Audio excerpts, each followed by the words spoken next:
اچھا عبد المالک بھائی یہ بتائیں کہ جو بھی نیا بندہ یا پرانا بندہ جو بھی حج عمرے کے لیے جا رہا ہے مین زیارات بتا دیں، مکہ اور مدینہ میں یہ زیارات ضرور کریں، یہ چیزیں اتھینٹک ہے اور دیکھنے والی ہیں، دیکھنی چاہیے. مدینہ میں تو کافی زیادہ ہے، اچھا لیکن مکہ میں آپ کو گنا دیتا ہوں، مدینہ میں بھی میں گنوا دیتا ہوں ٹھیک ہے. انگلیوں پہ جو فوراً ذہن میں آ رہی ہوں گی. مکہ میں میں ساری زندگی مکہ میں گزری، اس لیے مکہ بہت زیادہ آسان ہے میرے لیے. اچھا، مکہ المکرمہ میں آپ حرم سے نکلیں، غار ثور پہ جائیں، ٹھیک ہے. اس کے بعد آپ مینا، مزدلفہ، عرفات دیکھ لیں، وہاں پر کافی زیارات ہیں. بیچ میں نہر زبیدہ بھی ہے، وہ آپ دیکھ لیں. جبل رحمت پہ چلے جائیں، اور مزدلفہ میں مشعر الحرام مسجد ہے جس کا ذکر قرآن پاک میں ہے. عرفات، مینا، مزدلفہ سے آپ نکلیں تو آپ نے غار حرا کی طرف چلے جانا ہے، اور وہاں پر ایک ایگزیبیشن ہے. وہ ایگزیبیشن میں جو ہے نا انہوں نے پورا بتایا ہوا ہے سیرت نبوی علیہ الصلوۃ والسلام کے بارے میں کہ کیسے نبوت نازل ہوئی، کیونکہ غار حرا پہ ہی پہلی بار نبوت. بالکل. تو اس کے بارے میں ایکسپلین کیا گیا ہے، اور اس غار کا ماڈل بھی بنایا گیا ہے وہاں پر. مثال کے طور پہ کوئی اوپر نہیں جانا چاہتا تو وہیں پر ہی وہ دیکھ لے کہ غار دکھتی کیسے ہے. اور ابھی شاید وہاں پہ کوئی لفٹ بھی بنانے جا رہے ہیں، وہ غار ثور پہ بنانے جا رہے ہیں، جس کے بارے میں مجھے الحمدللہ اللہ کا کرم ہے میں دونوں جگہ گیا ہوں. اچھا. تو لیکن میں نے کہا اب لفٹ بن جائے گی تو پھر دوبارہ بھی جائیں گے انشاءاللہ. تو غار ثور پہ لفٹ بنانا جا رہے ہیں، وہاں پر بھی ایگزیبیشن بنے گی انشاءاللہ. تو وہاں سے غار حرا آپ گئے، غار حرا سے آتے ہوئے آپ جنت المالا جا سکتے ہیں، جہاں پر اما خدیجہ رضی اللہ عنہا کی قبر مبارک ہے، اور آپ صلی اللہ علیہ وسلم کے بیٹے قاسم کی، عبد الرحمن بن عوف، اور اسی طرح دیگر صحابہ کی، اسماء بنت ابو بکر صدیق رضی اللہ عنہ. تو وہاں پر آپ جنت المالا سے ہو کے پھر ساتھ ہی مسجد جن ہے، اس کی ہسٹری ہے کہ وہاں پر جن ایمان لے آئے تھے اور سورۃ الجن بھی نازل ہوئی تھی. اس کے بعد پھر آگے مسجد شجرہ ہے، وہاں سے پھر آپ مروہ والے گیٹ کے پاس پہنچیں گے حرم کے پاس.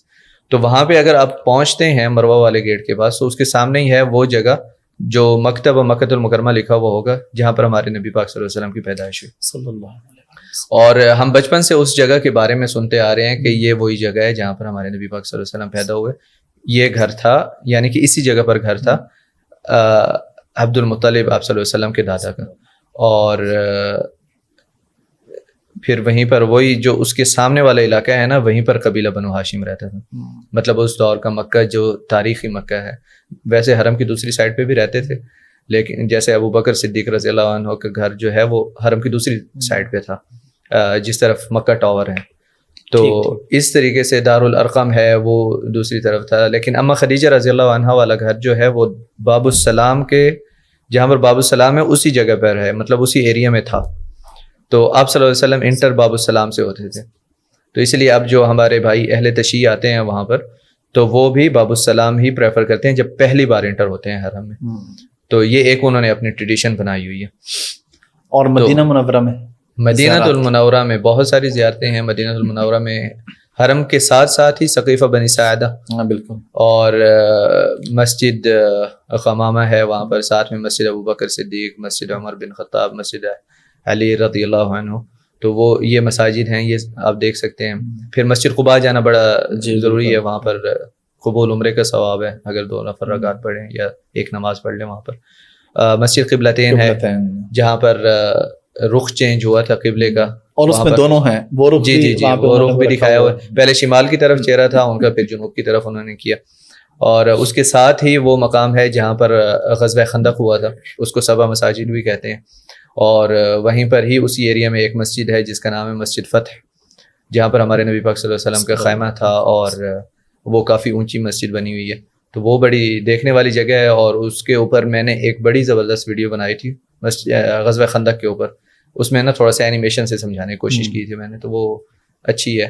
ویسے بھی ہمارے بھائی جو بھی جاتے ہیں الحمدللہ وہ دیکھتے ہیں ویڈیوز. اور پھر میدان احد ہے، وہاں پر امیر حمزہ رضی اللہ عنہ آپ صلی اللہ علیہ وسلم کے چچا کی قبر ہے، سید الشہداء. ہاں سید الشہداء. اور 70 صحابہ کی قبریں ہیں، جامع قبر ہے وہاں پر. تو وہی مقام ہے جہاں پر غزوہ احد ہوا تھا. اسی طریقے سے دوسری بھی کافی مساجد ہیں، جیسے مسجد ذراع ہے، اس طرح کی. پھر وہ جتنا ایکسپلور کرتے جائیں گے. پھر باغات ہیں، وہ باغ جہاں پر حضرت سلمان فارسی رضی اللہ عنہ ایک یہودی کے پاس کام کرتے تھے، اور پھر مسلمانوں نے ان کو آپ صلی اللہ علیہ وسلم کے فرمان پہ آزاد کروایا. سب لوگ کھجور کے درخت لے کے آئے. اس کے علاوہ مزرعہ العالیہ ہے، وہ ایک باغ ہے جو تھوڑی دیر کے لیے ہمارے نبی پاک صلی اللہ علیہ وسلم کی ملکیت میں آیا. تو اس باغ کی بھی ویڈیو میں نے ایک بڑی زبردست بنائی ہوئی ہے.